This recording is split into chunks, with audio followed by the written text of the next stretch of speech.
392. L'Empire romain change définitivement.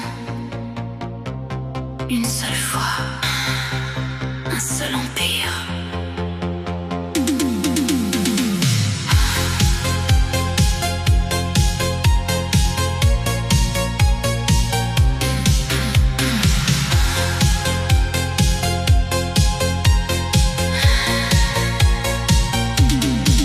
Depuis 1000 ans, le christianisme grandissait. Les évêques devenaient influents désormais. Mais Théodose veut aller plus loin, unifier l'empire autour d'un seul chemin. Les cultes païens sont interdits, les temples ferment progressivement ici. Le christianisme nicéen devient dominant dans tout l'empire officiellement maintenant. La religion devient pouvoir, le pouvoir protège la foi. L'Église prend une place centrale dans la société impériale.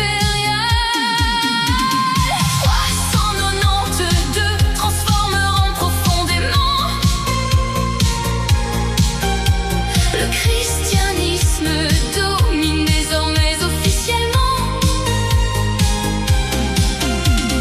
L'ancien monde païen disparaît lentement, pendant qu'un nouvel ordre devient puissant.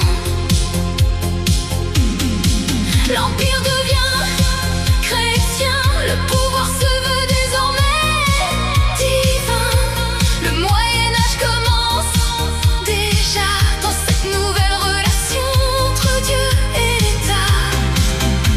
Les évêques gagnent en autorité, les institutions vont se christianiser.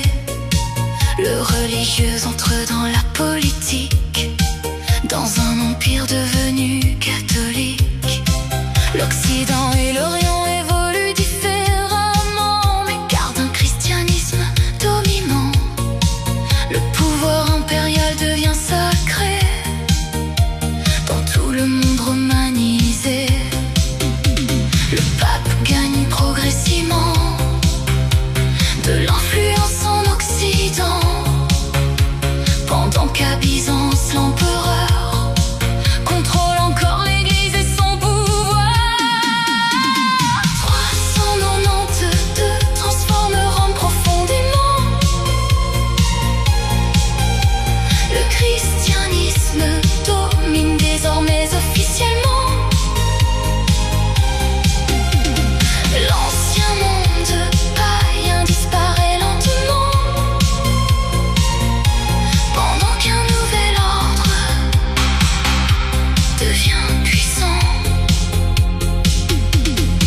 L'empire devient chrétien, le pouvoir se veut désormais divin. Le Moyen-Âge commence déjà dans cette nouvelle relation entre Dieu et l'État.